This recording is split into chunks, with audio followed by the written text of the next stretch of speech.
இயேசு கிறிஸ்துவில் எனக்கு பிரியமானவர்களே, புனித வெள்ளியை சிறப்பித்துக் கொண்டிருக்கின்றோம். புனித வெள்ளி என்று எண்ணியவுடனே இயேசு கூறிய அந்த 7 வார்த்தைகள் தான் நினைவுக்கு வருகின்றன. இயேசு கூறிய அந்த 7 வார்த்தைகளை இன்றைய நாளில் நாம் தியானிப்போம். முதலாவது வார்த்தை லூக்கா நற்செய்தி 23ஆம் அதிகாரம் 34ஆம் வசனம். தந்தையே, இவர்களை மன்னியும், இவர்கள் செய்வது இன்னதென்று அறியாமல் செய்கிறார்கள். இயேசுடைய மன்னிக்கும் வார்த்தைகள். அவரை கொடுமைப்படுத்தினார்கள், சாட்டையால் அடித்தார்கள், சதைகளை கிழித்தார்கள். ஆனால் கோபப்படவில்லை, பழிவாங்க வேண்டும் என்று நினைக்கவில்லை. மாறாக அவர்களை மன்னிக்கின்றார். நம்முடைய வாழ்வில் எண்ணி பார்ப்போம். பிறர் நம்மை காயப்படுத்தி இருக்கலாம், நம்முடைய நண்பர்கள் நம்மை மறுதலித்திருக்கலாம், நம்முடைய குடும்பத்தில் உள்ள ஒருவர் நம்மை கண்டும் காணாதது போல் முடிந்த அளவிற்கு நம்மை வெறுத்து ஒதுக்கி இருக்கலாம். ஆனால் அந்த நேரங்களிலே நாம் எண்ணுவதென்ன, இவர்களை மன்னிக்க முடியாது என்ற ஒரு எண்ணம் நமக்குள் இருக்கும். ஆனால் இயேசுவை சற்று சிந்தித்து பார்ப்போம். இயேசு எந்த தவறும் செய்யவில்லை. ஆனால் அதே நேரத்திலே அவருக்கு எதிராக செய்த அனைத்திற்கும் அவர் மன்னிப்பை கொடுக்கின்றார். ஆகவே நாமும் மன்னிக்கும் மனதை கொண்டவர்களாக நாம் வாழ வேண்டும் என்பதுதான். இதற்கு பல எடுத்துக்காட்டுகளை நாம் பார்க்க முடியும். ஏன் குறிப்பாக கோரி டென் பூம் என்பவர் தன்னுடைய குடும்பத்தை கொலை செய்தவர்கள். அதாவது 2ஆம் உலகப் போர் நடந்த நேரத்திலே நாசி படையினரால் இவருடைய குடும்பம் கொலை செய்யப்படுகின்றது. அவரை நேரடியாக சென்று அவ்விடத்திலே நான் உங்களை மன்னிக்கின்றேன் என்று கூறுகின்றார். ஆக மன்னிப்பதை நாம் முதல் இயேசுடைய வார்த்தையாக பார்க்கின்றோம். இரண்டாவதாக லூக்கா நற்செய்தி 23ஆம் அதிகாரம் 43ஆம் வசனம். உண்மையிலும் உண்மையாக உனக்கு சொல்லுகின்றேன், இன்று நீ என்னோடு வான்வீட்டில் இருப்பாய் என்று சொல்லுகின்றார். ஆக மீட்பை மையப்படுத்துகின்ற ஒரு வசனமாக இருக்கின்றது. இயேசு இருபுறத்திலும் 2 கள்வர்கள் அறையப்பட்டிருக்கின்றார்கள். ஒருவனை நல்ல கள்வன் என்று சொல்லுகின்றோம். காரணம், இறுதி நேரத்திலே அவன் மனமாறக்கூடியவனாக இருக்கின்றான். மனமாற்றமடைந்து ஆண்டவரே, நீர் விண்ணகத்தில் இருக்கின்ற பொழுது என்னை நினைவு கூறும் என்று சொன்ன உடனே ஆண்டவர் சொன்ன வார்த்தை, இன்று என்னோடு வான்வீட்டில் இருப்பாய் என்பதுதான். ஆகவே அன்புக்குரியவர்களே, நாம் பல மனிதர்களை நம்முடைய குடும்பங்களில் பார்த்திருப்போம். அவர்கள் கடவுளை விட்டு வெகு தொலைவில் இருப்பார்கள், அல்லது கடவுள் இல்லை என்று சொல்வார்கள் என்பது போன்று பல நிலைகளை பார்த்திருப்போம். ஆனால் காலம் அவர்களுக்கு இறுதி நிமிடம் வரை வாய்ப்பு கொடுத்திருக்கின்றது. ஏனென்றால் இறுதி நேரத்தில் கூட ஒருவர் மனம் மாறலாம் என்பதை வெளிக்காட்டும் விதமாக இந்த வசனம் அமைந்திருக்கிறது. மீட்பு என்பது எப்பொழுது ஒருவருக்கு மனமாற்றம் கிடைக்கின்றதோ அப்பொழுது அவர் மீட்கப்படுகின்றார் என்பதுதான். ஆகவே இந்த நேரத்திலே நாம் யாருக்கெல்லாம் நம்பிக்கை கொடுக்க வேண்டும் என்றால், குழந்தைகளை இழந்து வாடிக்கொண்டிருக்கின்ற பெற்றோர்களுக்கு, சிறையில் பல மனிதர்கள் வாடிக்கொண்டிருப்பார்கள் அவர்களுக்கு, இப்படி நம்பிக்கை இழந்திருக்கின்றவர்களுக்கு நம்பிக்கை கொடுக்கும் விதமாக இயேசுடைய இந்த வார்த்தை இருக்கின்றது. ஆக மீட்பு அனைவருக்கும் உரியது. ஆனால் இறுதி நாட்களுக்கு முன்பாக நாம் இயேசுவின் நம்பிக்கை கொள்ள வேண்டும் என்பதை அவர் வெளிப்படுத்துகின்றார். மூன்றாவதாக யோவான் நற்செய்தி 19ஆம் அதிகாரம் 26ஆம் வசனம் முதல் 27ஆம் வசனம் வரை. இயேசு மரியாவை யோவானிடம் ஒப்படைப்பதும் யோவானை மரியாவிடம் ஒப்படைப்பதுமாக பார்க்கின்றோம். அம்மா, இதோ உன் மகன் என்றும், யோவானை பார்த்து இதோ உம் தாய் என்றும் ஒப்படைக்கின்ற நிகழ்வு.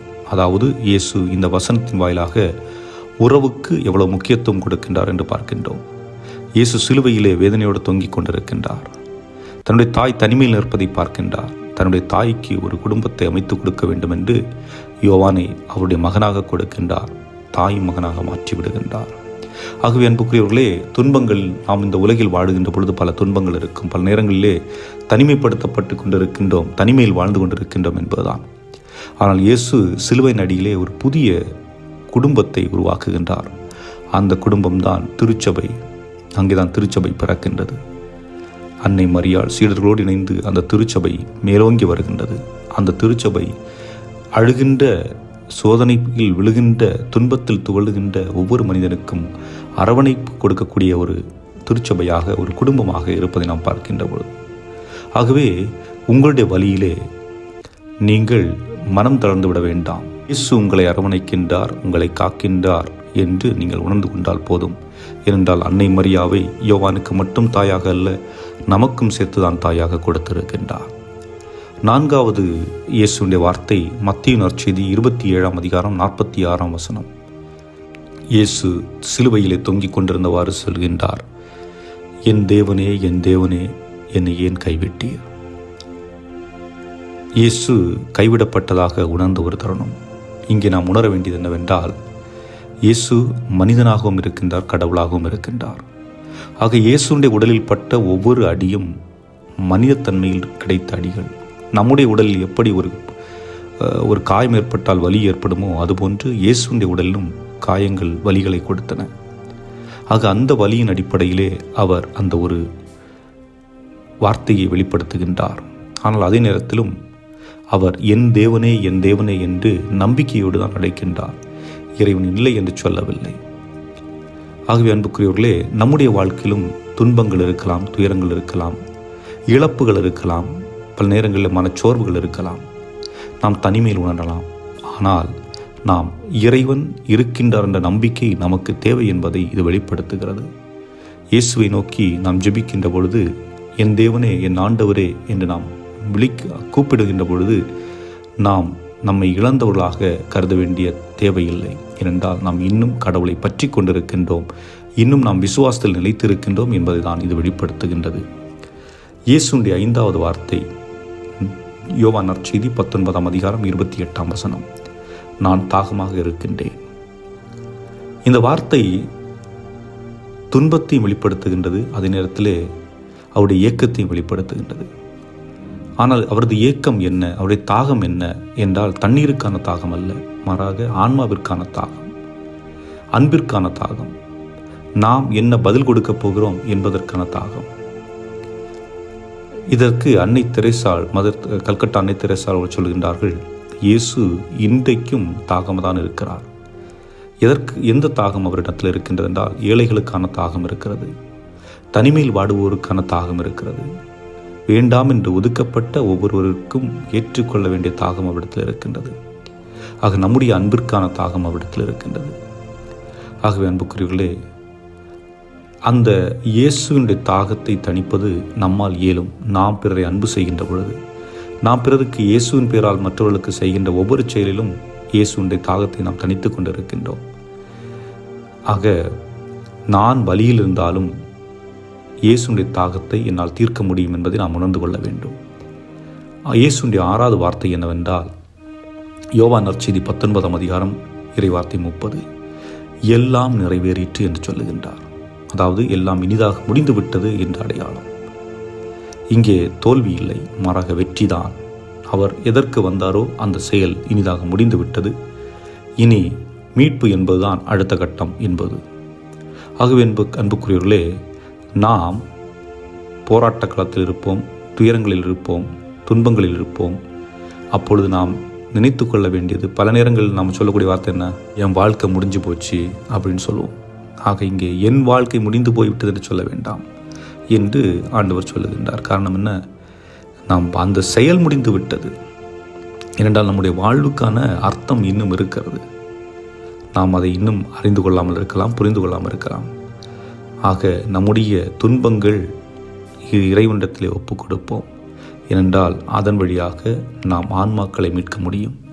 எப்படி ஒப்புக் கொடுப்பது? நான் ஒரு துன்பத்தை அனுபவித்துக் கொண்ட ஆண்டவரே, இந்த துன்பத்தை நான் ஏற்றுக்கொண்டு இதை ஒரு ஆன்மாவிற்காக, நான் ஆன்மாவுடைய மீட்புக்காக நான் ஒப்புக் கொடுக்கின்றேன் சொல்லுகின்ற போது அந்த ஆன்மாக்கள் மீட்கப்படுகின்றன என்பதுதான். இறுதியாக 7வது வார்த்தை, இயேசு சொன்ன வார்த்தை லூக்கா நற்செய்தி 23ஆம் அதிகாரம் 46ஆம் வசனம், தந்தையே, உமது கரங்களில் என் ஆவியை ஒப்படைக்கின்றேன். நம்பிக்கையின் வெளிப்பாடு, விசுவாசத்தின் வெளிப்பாடு.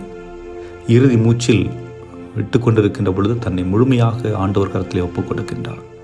நம்முடைய வாழ்க்கையிலே நமக்கு எது நிரந்தரம், எது நிரந்தரம் இல்லை என்று தெரியாமல் பதட்டத்தில் இருக்கின்ற பொழுது, அல்லது நோய்வாய்ப்பட்டு இருக்கின்ற பொழுது, வேலையை இழந்து கொண்டிருக்கின்ற பொழுது, குடும்பத்திலே பிரச்சனைகள் இருக்கின்ற பொழுது, நமக்குள் நாம் சொல்ல வேண்டிய வார்த்தை என்ன? தந்தையே, உமது கையில் என்னுடைய வாழ்வை ஒப்படைக்கின்றேன்.